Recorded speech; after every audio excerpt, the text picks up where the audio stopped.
Phoenix, যে ইংলিশের একটা অক্ষর আরেকটা অক্ষরের সাথে মিলালে কিরকম উচ্চারণ হয়। অলরাইট গাইস, সো এটা আমরা প্রথমে কভার করব। Let's start. ফোনিক্স মানে কি?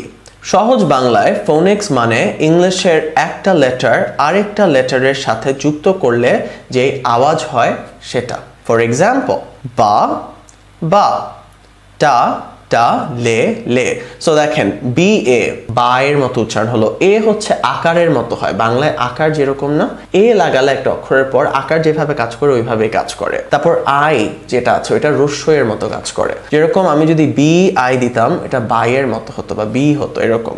টি আই টি হতো, টয় রশ্মি। বুঝতে পেরেছেন? তো এখন আসেন আমরা একটু প্র্যাকটিস করি। বি এ বা হচ্ছে বি এ টি ব্যাট হয়ে যাচ্ছে। এগুলো কয়েকটা প্রোনাউন্সিয়েশন আমাদের একটু মুখস্থ করা লাগবে।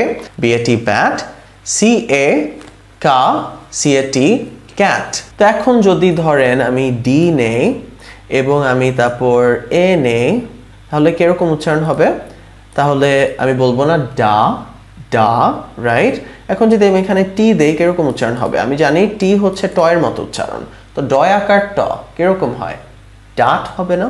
ডাট, এটার কোনো অর্থ নেই, অর্থবোধক না, কিন্তু আমরা উচ্চারণগুলো কিভাবে আসতেছে ইংলিশের অক্ষর একটার সাথে একটা মিলিয়ে কিভাবে ওয়ার্ড তৈরি হচ্ছে সেই কনসেপ্ট একটু বোঝার চেষ্টা করছি, রাইট? তো এখন আমি যদি এটার পর একটা ইউ দিতাম তাহলে কিরকম উচ্চারণ হতে চায়? এগেন এগুলোর কোনো অর্থ নেই, বাট ডাটু, রাইট?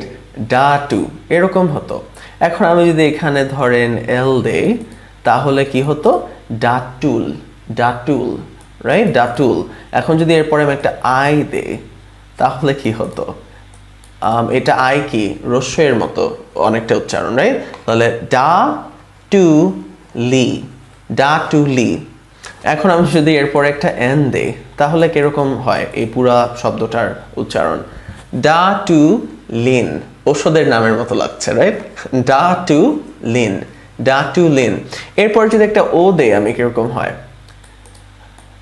ডাটুলিনো, ডাটুলিনো, রাইট? ডাটুলিনো। তারপর একটা পি যদি দেই ডাটুলিনোপ, নোপ, পি পয়ের মতো একটা উচ্চারণ হয়ে শেষ হচ্ছে, ডাটুলিনোপ।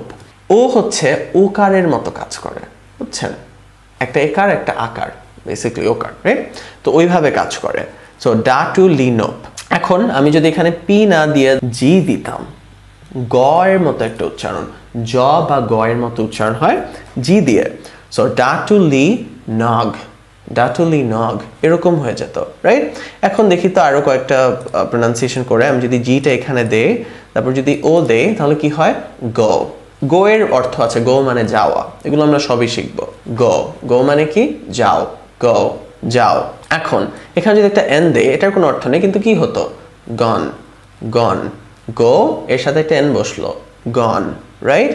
এখন আমি যদি এটার পরে একটা আই দেই, গনি, গনি এরকম উচ্চারণ হয়ে যাচ্ছে। কিন্তু আমি যদি ধরেন এরকম দেই GONL, এটা প্রোনাউন্সিয়েশন করতে একটু কষ্ট হবে, এটা ওইভাবে যায় না, বুঝছেন? অক্ষরের পরে সাধারণত এ বসে কারণ তাহলে গায়ের মতো উচ্চারণ হবে, ও বসে তাহলে ও এর মতো উচ্চারণ হবে, আই বসে কিন্তু দেখেন NL এটার কোনো উচ্চারণ এরকম নেই। গণ এরকম একটা উচ্চারণ হতো, গণ, গণ, রাইট?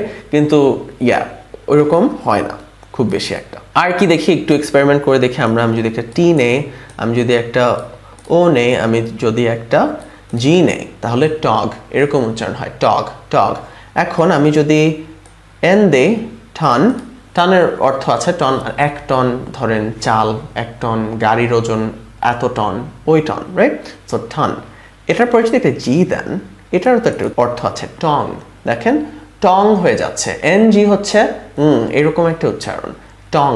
এখন এখানে টিটা সরিয়ে যদি আমি ধরেন এল দেই, এটার কিন্তু একটা মিনিং আছে, লং, লং মানে লম্বা, লং, লং। আশা করি বুঝতে পারছেন যে ইংলিশে ফোনিক্স কিভাবে কাজ করতেছে। এখানে মুখস্থ করানোর খুব বেশি কিছু নেই গাইস। আমরা যে সামনে আগাবো প্রত্যেকটা ওয়ার্ডের আমাদের উচ্চারণ জানতে হবে। আমি এই ক্লাসে আপনাদের ইংলিশের সকল বেসিক ওয়ার্ড শিখাবো, যেগুলোর PDF আপনারা নিচে পাবেন। কিন্তু প্রথমে আমি আপনাদের একটু বুঝিয়ে দিলাম যে ইংলিশের একটা অক্ষর একটা অক্ষরের সাথে মিলে মিলে কিভাবে শব্দগুলো আসলে তৈরি হচ্ছে। সো দ্যাটস ইট গাইস, আশা করি একটু বুঝতে পেরেছেন কনসেপ্টটা। এখন আমরা সামনের দিকে আগাবো এবং আমরা ইংলিশের সকল বেসিক ওয়ার্ড শিখবো। Alright guys, so basic words with